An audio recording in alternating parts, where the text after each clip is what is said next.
ঠিক আছে, হ্যাঁ হ্যাঁ রাখছি। কি রে, ফোনে কথা শেষ হলো?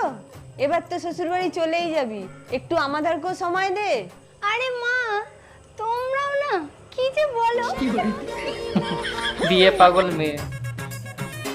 বাবা, সূর্য কোন দিকে উঠেছে? তুই সকাল সকাল চান করে ফেলেছিস? আসলে ওদের বাড়িতে সবাই সকাল সকাল উঠে স্নান টান করে ফেলে তো, তাই আমিও।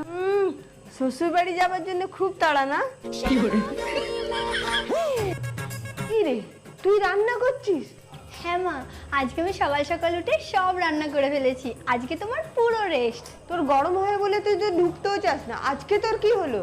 আসলে মা, ওরা বাড়ির খাবার খেতে একটু বেশি পছন্দ করে, তাই জন্য ভাবলাম আমিও একটু রান্নাগুলো ভালো করে শিখেই নিই। শ্বশুর বাড়ি যাবার খুব তাড়া দেখছি। আরে মা, হ্যাঁ মা, হ্যাঁ বাড়িতে জানিয়ে দেবো। হ্যাঁ মা।